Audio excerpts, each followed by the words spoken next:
آج کے خطبہ کے اندر میں آپ کے سامنے صرف ایک آیت اور صرف ایک حدیث میں ایسی بیان کروں گا کہ اس میں کوئی شک نہیں کہ یہ آیت قرآن کی ہے، لیکن اس کا معنی غلط بیان کیا جاتا ہے۔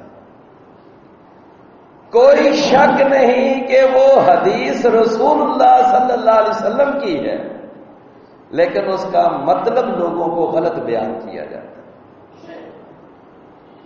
چونکہ ٹائم مختصر ہوتا ہے، لمبی بات نہیں کر سکتے۔ پیارے بھائیوں، آپ جانتے ہیں کہ ایک ایسا طبقہ ہے ہمارے قریب، ہمارے ارد گرد، کہ جو یہ عقیدہ رکھتا ہے کہ رسول اللہ صلی اللہ علیہ وسلم کے بعد جو سب سے پہلے خلیفہ ہیں وہ علی ہیں رضی اللہ عنہ۔ یہ ان کا باقاعدہ عقیدہ ہے، اپنی کتابوں کے اندر، اپنی تقریروں کے اندر، اپنی مجلسوں کے اندر وہ اس عقیدے کو بڑے دھڑلے کے ساتھ بیان کرتے ہیں، بلکہ اپنی تقریریں یا مجلسیں تو رہی ایک طرف، آپ کبھی ان کی آذان سنیں تو آذان کے اندر یہ عقیدہ موجود ہے۔ جب وہ کہتے ہیں نا اشہد ان محمد الرسول اللہ، تو اس کے بعد اگلا انہوں نے جو اپنی آذان کے اندر اپنی طرف سے اضافہ کیا ہوا ہے، اشہد ان امیر المؤمنین و امام المتقین و حجت اللہ و خلیفتہ بلا فصل۔ اب دیکھیں نا اس کا ترجمہ کیا ہے، میں گواہی دیتا ہوں کہ علی اللہ کا ولی ہے اور متقین کا وہ ولی ہے، اور وہ سارے مسلمانوں کا، سارے مومنوں کا وہ خلیفہ ہے۔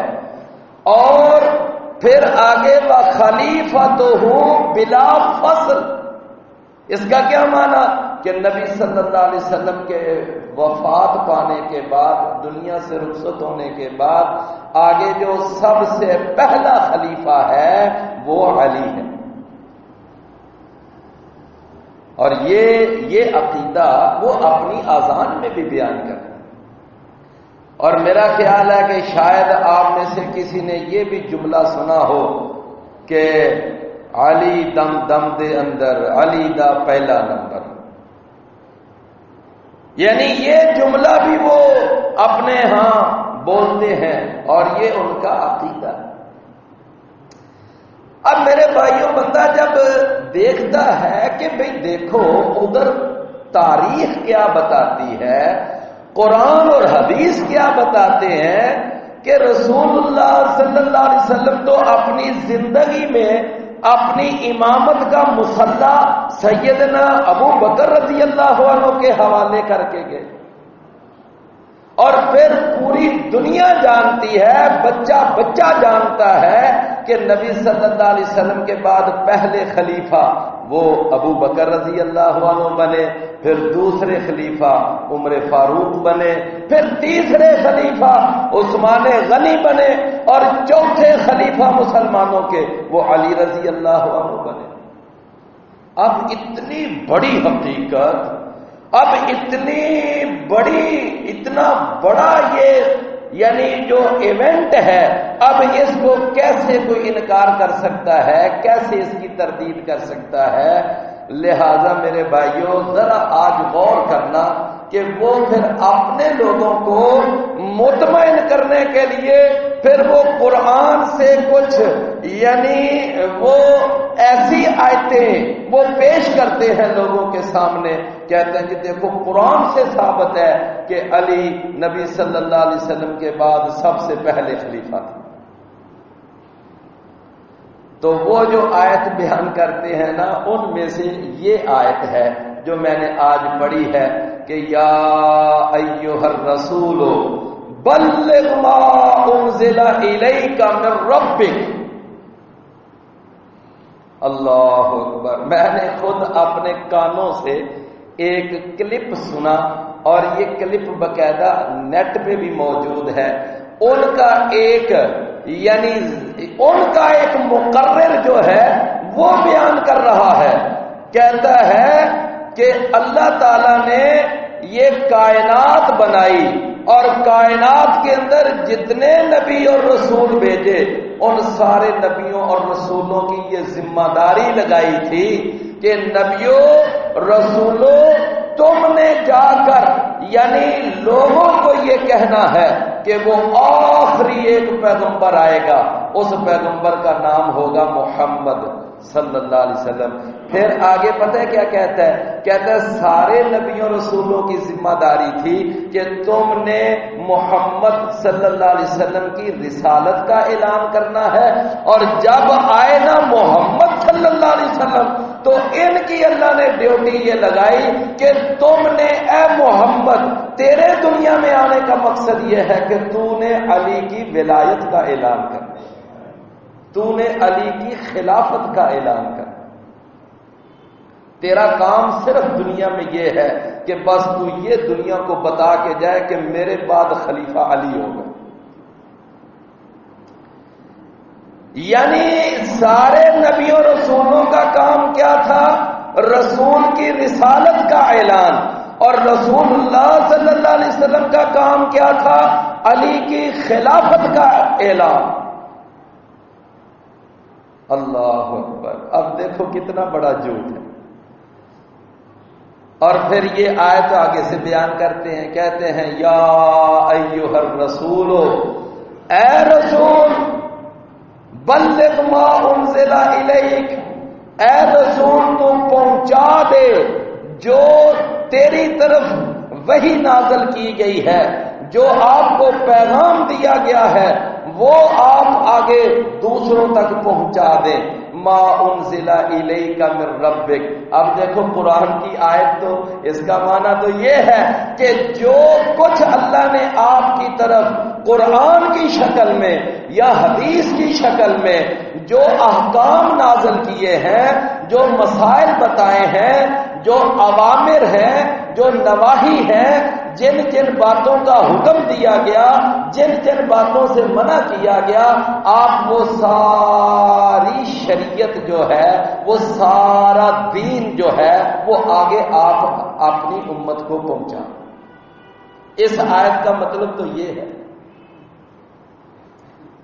اور پھر نبی کریم صلی اللہ علیہ وسلم نے جب حجۃ الوداع کے موقع پر عرفات کا میدان تھا، 9 ذوالحجہ کی تاریخ تھی، اور آپ کے سامنے آپ کے صحابہ کا ایک ٹھاٹھے مارتا ہوا سمندر تھا، ایک بہت بڑا جم غفیر تھا، ایک بہت بڑی تعداد نبی کریم صلی اللہ علیہ وسلم کے ساتھ حج کر رہی تھی. تو آپ نے اس موقع پر اپنے صحابہ کرام سے، اپنے شاگردوں سے یہ باقاعدہ گواہی بھی لی تھی. آپ نے فرمایا اے میرے صحابہ، کل قیامت کا دن ہوگا، اللہ تعالیٰ تم سے میرے بارے میں پوچھے گا کہ بتاؤ میرے نبی نے اپنی ذمہ داری ادا کی تھی یا نہیں کی تھی؟ تو اس وقت بتاؤ تم میری طرف سے کیا جواب دو گے؟ تو سارے صحابہ کہنے لگے اللہ کے رسول ہم گواہی دیں گے کہ آپ نے اللہ کا پیغام پہنچا دیا، آپ نے نصیحت کا حق ادا کر دیا، اور آپ نے اللہ کا دین پہنچانے میں کوئی کسر نہیں چھوڑی، یہ ہم گواہی دیں گے. رسول اللہ صلی اللہ علیہ وسلم کا وہ غلام سے پیارا چہرہ اور چاند سے زیادہ خوبصورت مکھڑا اس وقت کھلا اٹھا تھا، اور آپ اس وقت آسمان کی طرف دیکھا، آپ نے 3 دفعہ اپنی انگلی مبارک اوپر اٹھائی اور تینوں دفعہ کہا اللہم اشہد، اللہم اشہد، اللہم اشہد.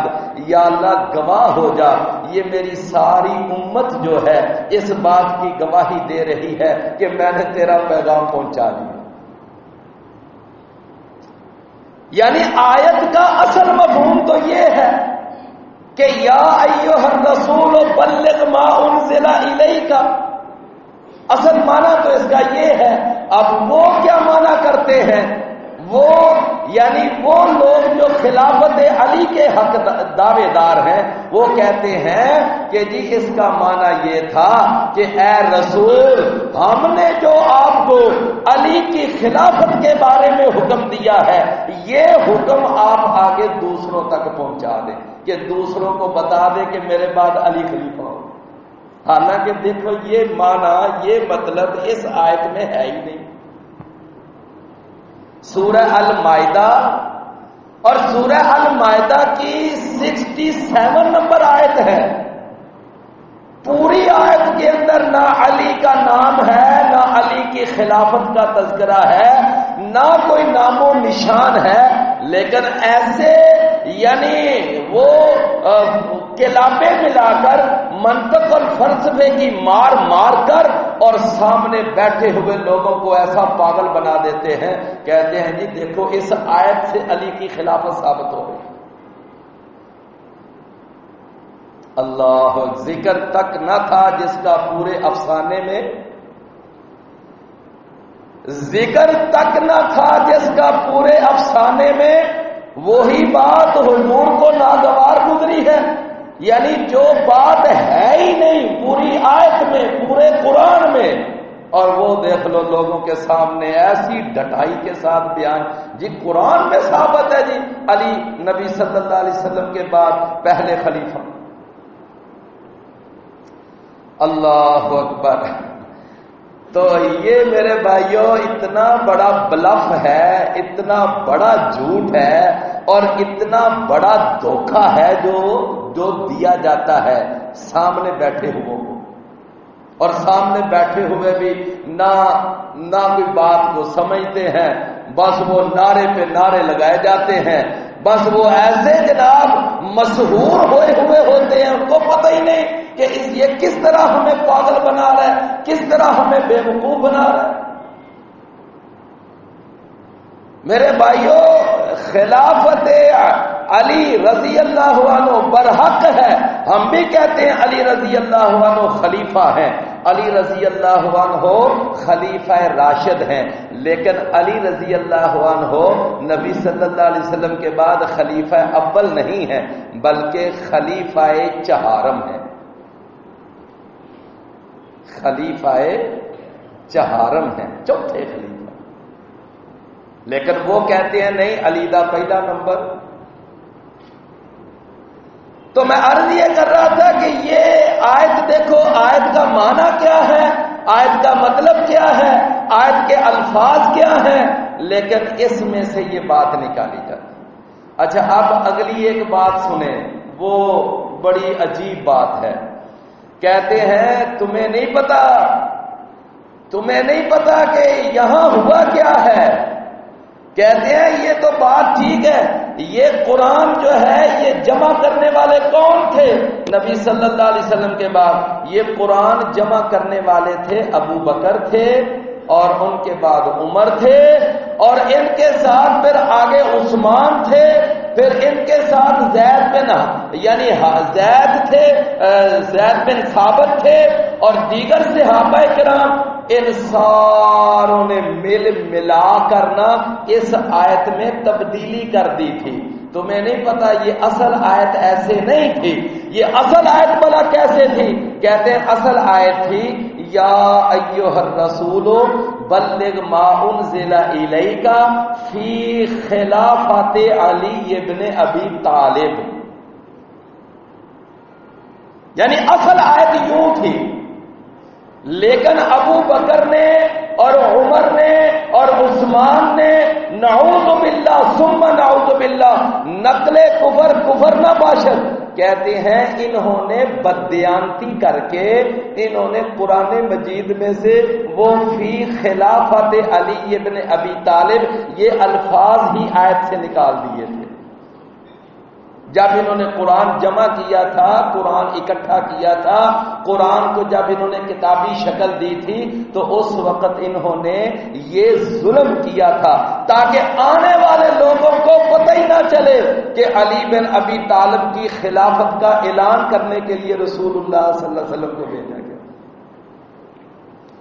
اللہ اکبر۔ اب ذرا غور فرمائے کہ مسلمانوں کا اجتماعی عقیدہ ہے، اور یہ پوری دنیا کے مسلمان، وہ مشرق کے رہنے والے ہیں، مغرب کے رہنے والے ہیں، شمال کے ہیں، جنوب کے ہیں، وہ عربی ہیں، وہ عجمی ہیں، وہ کوئی بھی مسلمان، ہر مسلمان کا یہ عقیدہ ہے کہ یہ قرآن اللہ کی محفوظ کتاب ہے، اس کتاب کے اندر ایک زبر زیر کا بھی رد و بدل نہیں ہے۔ لیکن وہ جناب کہتے ہیں جی اس آیت میں یہ سارے الفاظ ہی نکال دیے گئے۔ میرے پیارے بھائیوں، میں سچی بات ہے کہ میں نے یہ موضوع تھوڑا سا اس لیے ٹچ کیا ذرا اپنے بھائیوں کو اصل حقیقت کا پتہ چلے۔ آج گھر گھر کے اندر نیٹ ہے، گھر گھر کے اندر فیس بک ہے، گھر گھر کے اندر آج موبائل ہے، اور کوئی بھی آپ نیٹ کھولیں، کوئی فیس بک کھولیں، کوئی آپ یوٹیوب کھولیں، اور پھر وہاں سے وہ گمراہ کن تقریریں اور وہ گمراہ کن عقائد آج ہر ایک کی جیب میں ہیں۔ تو اس لیے ہمیں بھی اپنے صحیح عقیدے کا ادراک ہونا چاہیے، ہمیں اپنے صحیح عقیدے کا پتہ ہونا چاہیے۔ تو میرے پیارے بھائیوں، یہ اس آیت کا معنی ہے ہی نہیں جو وہ بیان کرتے ہیں، اور پھر یہ کہنا کہ وہ الفاظ ہی یہاں سے نکال دیے گئے تھے، یہ اس سے بڑا ظلم ہے۔ اور پھر یہ بھی نہیں، آپ ذرا غور کریں کہ کہا کیا گیا، کہا یہ گیا کہ جی ابو بکر، عمر اور عثمان نے نعوذ باللہ یعنی قرآن میں خیانت کی، انہوں نے قرآن میں بددیانتی کی، اور انہوں نے قرآن کی آیت کو ہی تبدیل کر دیا، جس آیت میں علی کی خلافت کا تذکرہ تھا اس آیت کو ہی بدل دیا۔ اللہ اکبر۔ اچھا، اس کے بعد آگے ایک اور بات، جناب محمد الرسول اللہ صلی اللہ علیہ وسلم، اللہ تعالیٰ نے بڑا انتظار کیا کہ میں نے جو ڈیوٹی لگائی تھی نا محمد صلی اللہ علیہ وسلم کی، ڈیوٹی کیا تھی کہ علی کی خلافت کا اعلان کرے، تو محمد صلی اللہ علیہ وسلم نے 13 سال مکے میں گزار دیے، لیکن اعلان نہ کر سکے۔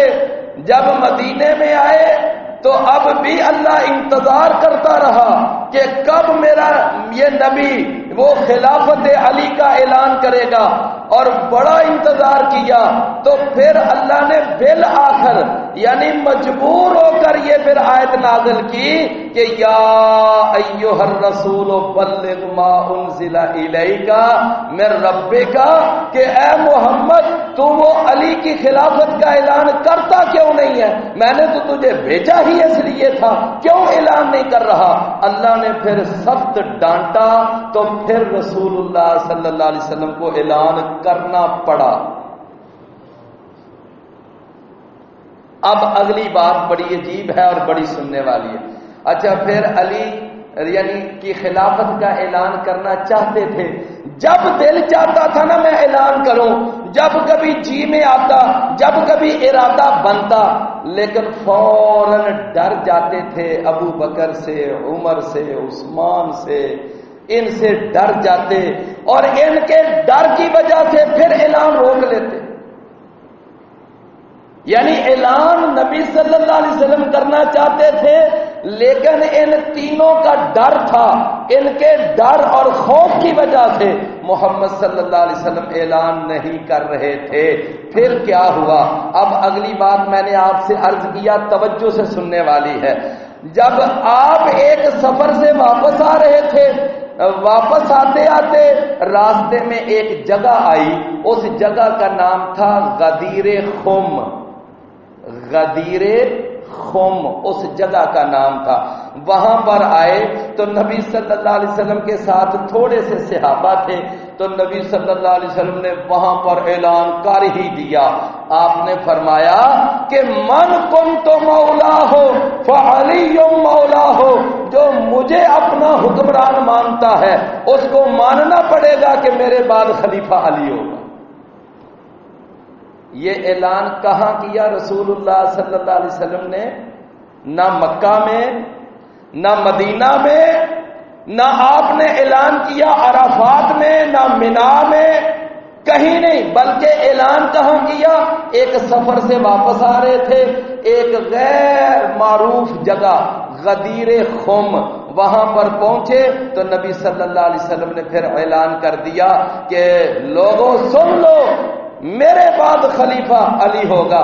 میں اگلی بات یہ میں پچھلا جب میں نے جمعہ پڑھایا نا تو پچھلے جمعے مجھے ایک آدمی نے یہ سوال کیا، جی یہ حدیث واقعی ہے من کنت مولا ہو فعلی مولا ہو، کہ جس کا میں مولا اس کا علی مولا، جو مجھے حکمران مانتا ہے وہ علی کو بھی حکمران مانے. میں نے کہا میرے بھائی یہ حدیث واقعتاً ہے اور یہ حدیث ترمذی میں ہے، لیکن اس کا یہ معنی نہیں کہ جس کا میں حکمران اس کا علی حکمران. میں نے کہا یہ معنی غلط کیا جاتا ہے، لوگوں کو مطلب غلط بتایا جاتا ہے. اب سنو اس کا اصل مطلب کیا ہے. اس حدیث کا اصل مطلب کیا ہے میرے بھائیو؟ رسول اللہ اصل میں پیچھے تھوڑی سی بات ذرا سمجھیں کہ علی رضی اللہ عنہ کا ایک آدمی سے کچھ جھگڑا ہو گیا اسی سفر میں. وہ جو سفر میں آ رہے تھے ایک آدمی سے کچھ انبن ہو گئی. انبن کے اندر وہ جو شخص تھا وہ علی رضی اللہ عنہ کے اوپر زیادتی کر رہا تھا، یعنی اس کا موقف ٹھیک نہیں تھا. علی رضی اللہ عنہ کو وہ تنگ کر رہا تھا. علی رضی اللہ عنہ نے آ کر نبی کریم صلی اللہ علیہ وسلم سے شکایت لگائی، اللہ کے رسول وہ فلاں آدمی جو ہے وہ مجھے خام خواہ تنگ کر رہا ہے، مجھے پریشان کر رہا ہے. رسول اللہ صلی اللہ علیہ وہ ماشاءاللہ اتنے تربیت یافتہ لوگ تھے کہ اگر کوئی آپس میں انبن ہو بھی جاتی تو وہ آپس میں لڑنے جھگڑنے کی بجائے وہ اپنی بات محمد کریم صلی اللہ علیہ وسلم تک پہنچاتے تھے. دیکھیں نا یہی ہوتا ہے نا، کبھی بچے آپس میں لڑ پڑے تو وہ آپس میں گتم گتا ہونے کی بجائے اگر وہ آ کر اپنے باپ کو بات بتائیں گے تو وہ مسئلہ جلدی حل ہو جائے گا، اچھے طریقے سے حل ہو جائے گا. رسول اللہ صلی اللہ علیہ وسلم کو آ کر بتایا علی رضی اللہ. رسول اللہ صلی اللہ علیہ وسلم جب آپ نے اس آدمی کو بھی بلایا، بات آپ نے دونوں کی سنی اور آپ سمجھ گئے کہ وہ زیادتی کر رہا ہے، علی رضی اللہ عنہ کو تنگ کر رہا ہے، تو اس وقت آپ نے اس آدمی کو بھی سمجھایا اور ادھر نبی صلی اللہ علیہ وسلم نے پھر علی رضی اللہ عنہ کی دلجوئی فرمائی. آپ نے علی رضی اللہ عنہ کی حوصلہ افزائی فرمائی، دلجوئی فرمائی. آپ نے فرمایا سنو، جو علی کو جو مجھے اپنا دوست سمجھتا ہے نا وہ علی کو بھی اپنا دوست سمجھے. یہاں مولا کا معنی خلیفہ نہیں ہے، مولا کا معنی حکمران نہیں، مولا کا معنی یہاں دوست ہے. اور قرآن مجید کے اندر مولا اس کے 5 معانی استعمال ہوئے ہیں قرآن کے اندر. قرآن کے اندر ایک معنی ہے مولا کا، یہ جس کو ہم کہتے ہیں نا شریکہ، شریکہ یہ بھی ایک اس کا معنی ہے. سورہ مریم 5 نمبر آیت ہے، جناب زکریا علیہ السلام نے کہا تھا انی خفت الموالیہ، مجھے اپنے شریکے کا ڈر ہے. یہاں موالی مولا کی جمع ہے کہ میں اپنے شریکے سے ڈرتا ہوں. یعنی جناب زکریا علیہ السلام کہتے ہیں یا اللہ مجھے نیک اور صالح اولاد عطا فرما، اس لیے کہ مجھے اپنے شریکے کا ڈر ہے. میرے بعد یہ دین کا کام نہیں کر سکیں گے اور یہ میرے بعد تبلیغ اور رسالت کی ذمہ داری نہیں اٹھا سکیں گے. یا اللہ مجھے کوئی نیک بیٹا عطا فرما جو میرے بعد اس دین کا کام آگے لے کر چلے. دوسرا معنی مولا کا ہوتا ہے آقا، کارساز. اور یہ کہاں؟ سورہ البقرہ کی آخری آیت. اللہ نے فرمایا وَأَنْتَ مَوْلَانَا فَانْصُرْنَا عَلَى الْقَوْمِ الْكَافِرِينَ کہ یا اللہ تو ہمارا کارساز ہے، تو ہی ہمارا مولا ہے. اے اللہ تیرے سوا ہمارا کوئی کارساز نہیں، تیرے سوا ہمارا کوئی مولا نہیں. یہ یعنی قرآن مجید کے اندر دوسرا معنی آقا یہ بھی ہے. رسول اللہ صلی اللہ علیہ وسلم نے احد کے میدان میں کہا تھا، آپ نے فرمایا تھا جناب عمر کو کہ ابو سفیان کو جواب دو.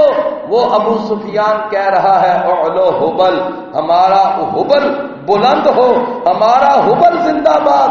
نبی صلی اللہ علیہ وسلم نے فرمایا کہ اس کو جواب دو اللہ مولانا ولا مولا لکم، اللہ ہمارا مولا ہے، تمہارا تو مولا کوئی نہیں ہے. یعنی یہ نبی صلی اللہ علیہ وسلم نے تو مانا کیا؟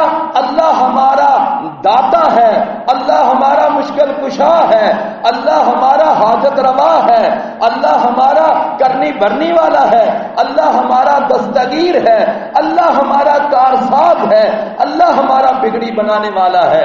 یہ معنی یہاں مولا کا ہے. تو دوسرا معنی ہے آقا، کارساز اور کرنی بھرنی والا. اس معنی میں اللہ کے سوا کوئی مولا نہیں. تیسرا معنی مولا کا وہ ہے غلام. لفظ ایک ہی ہے لیکن اس کا معنی آقا بھی ہے اور اس کا معنی غلام بھی ہے. بڑی مشہور حدیث ہے نسائی کے اندر، ان ثوبان مولا رسول اللہ صلی اللہ علیہ وسلم. یہ ثوبان سے حدیث ہے، وہ ثوبان جو غلام تھے رسول اللہ صلی اللہ علیہ وسلم. تین معنی. اور چوتھا معنی مولا کا وہ ہے دوست. یہ کہاں مانا؟ سورہ التحریم کے اندر پڑھ کے دیکھ لو. اللہ تعالیٰ نے ارشاد فرمایا، نبی صلی اللہ علیہ وسلم کی بیویوں کا وہ پیچھے سارا تذکرہ آ رہا ہے، وہ شہد کے حرام کرنے کا واقعہ پیچھے مذکور ہے. اور آگے اللہ نے فرمایا کہ فَإِنَّ اللَّهَ هُوَ مَوْلَاهُ وَجِبْرِيلُ وَصَالِحُ الْمُؤْمِنِينَ. یاد رکھو اے نبی کی بیویوں، اگر تم نے محمد صلی اللہ علیہ وسلم کے خلاف کوئی محاذ کھڑا کیا تو اللہ بھی اس نبی کا دوست ہے، جبرائیل بھی اس کا دوست ہے اور سارے مومن اس کے دوست ہیں. چار معنی. اور پانچواں معنی جس کے ساتھ کسی کا کوئی گہرا دلی تعلق ہو اس کو بھی مولا کہہ لیتے ہیں. نبی صلی اللہ علیہ وسلم نے زید بن حارثہ سے کہا تھا کہ انت مولانا و اخونا فی الدین، کہ اے زید تو میرا دلی دوست بھی ہے اور تو میرا دین کے اندر بھائی بھی ہے. یہ پانچ معانی ہیں، پانچ معانی یہ قرآن سے ثابت ہیں. لہذا مولا کا معنی یہ کہنا کہ مولا کا معنی خلیفہ ہے، مولا کا معنی یعنی حکمران ہے، یہ معنی نہ قرآن سے ثابت ہے اور نہ یہ معنی کسی حدیث سے ثابت ہے. اپنے پاس سے یہ معنی بیان کہ من کنت مولا ہو فعلی مولا ہو، کہ جس کا میں مولا اس کا علی مولا. جو مجھے اپنا حکمران مانتا ہے وہ علی کو بھی اپنا خلیفہ مانے. یہ معنی میرے بھائیوں نہ قرآن سے ثابت ہے نہ حدیث سے ثابت ہے. حدیث صحیح ہے، حدیث میں کوئی شک نہیں، لیکن اس حدیث کا مطلب لوگوں کو غلط بتایا جا رہا ہے، اس کا معنی لوگوں کو غلط گائیڈ کیا جا رہا ہے. تو میں نے عرض کیا کہ دیکھیں یہاں پر یہ کہا گیا کہ جی حالانکہ رسول اللہ صلی اللہ علیہ وسلم نے تو یہ بات علی رضی اللہ عنہ کی دلجوئی کے لیے فرمائی تھی، صرف دلجوئی کے لیے. وہاں علی رضی اللہ عنہ کی خلافت کا اعلان نہیں ہو رہا تھا. اور میرے پیارے بھائیوں عقل کی بات بھی یہ ہے کہ سارے نبیوں رسولوں کو بھیجا رسول اللہ کی رسالت کا اعلان کرنے کے لیے اور محمد صلی اللہ علیہ وسلم کو بھیجا صرف اس لیے کہ خلافت علی کا اعلان کرے؟ اگر تو یہ معنی ہے تو پھر خلافت علی کا اعلان کرنے کے لیے تو قرآن میں بہت زیادہ آیتیں نازل ہونی چاہیے تھی، یا رسول اللہ صلی اللہ علیہ وسلم اپنے واضح اور مستند ارشادات میں اعلان کرتے، اور اعلان بھی کرتے تو نبی صلی اللہ علیہ وسلم کے پاس عرفات کے اندر 1,24,000 صحابہ کا مجمع تھا، آپ اس مجمع میں اعلان کرتے، عرفات میں نہ کر سکے تو چلو آ کر مینا میں اعلان کر دیتے، مینا میں بھی آپ نے خطبہ دیا تھا، اور آپ کے سامنے اس وقت لاکھوں کی تعداد تھی صحابہ کرام کی، عرفات میں اعلان نہ کر سکے مینا میں کر دیتے، چلو مینا میں بھی نہ کر سکے، جب آپ نے بیت اللہ کا طواف کیا تھا تو آپ بیت اللہ کا طواف کرتے وقت سارے صحابہ آپ کے سامنے موجود تھے، تو آپ بیت اللہ کے صحن میں اعلان کرتے، اگر وہاں بھی نہ کیا چلو اسلامی حکومت کا جو دارالحکومت تھا، جو مرکز تھا اسلامی حکومت کا، وہ اس وقت مدینہ تھا، آپ مدینے کے اندر پورے صحابہ کرام کو مسجد نبوی میں اکٹھا کرتے اور سب کے سامنے کہتے، لوگوں میرے بعد علی خلیفہ بنے گا۔ یہ تو تھا نا اعلان، یہ اعلان ہے کہ آ رہے ہیں سفر سے، اور ایک چھوٹی سی بستی آئی جس کا نام بھی کسی کو یاد نہیں ہے، غدیر خم، وہاں پر اعلان کیا جی میرے بعد علی خلیفہ۔ میرے بھائیوں کوئی بات بنتی نہیں ہے، لیکن کیا ہے، دھونس ہے، داندلی ہے، کہتے ہیں جی نہیں، رسول اللہ صلی اللہ علیہ وسلم کے بعد علی خلیفہ، وَخَلِيفَتُهُ بِلَا فَصْلٍ۔ تو یہ آیت کا معنی نہیں، نہ اس حدیث کا یہ معنی ہے، نہ اس آیت کا یہ معنی ہے۔ تو رسول اللہ صلی اللہ علیہ وسلم کی عادت مبارک تھی کہ آپ جب دیکھتے نا کہ ایک صحابی دوسرے صحابی پر کوئی زیادتی کر رہا ہے تو آپ چونکہ بڑے نرم دل تھے، بڑے اچھے اخلاق والے تھے، بڑے متحمل مزاج تھے، اور آپ صلح جو آدمی تھے، تو آپ جو زیادتی کر رہا ہوتا اس کو ذرا سمجھا دیتے، اور جس پر زیادتی ہو رہی ہوتی آپ اس کی دلجوئی فرما دیتے۔ نبی صلی اللہ علیہ وسلم کی یہ عادت مبارک تھی، یہ آپ کا اخلاق تھا۔ اچھا دوسری ایک تو یہ مثال ہوگی نا، من کن تو مولا ہو فعلی مولا ہو، یہاں اللہ کے رسول نے علی رضی اللہ عنہ کی دلجوئی فرمائی۔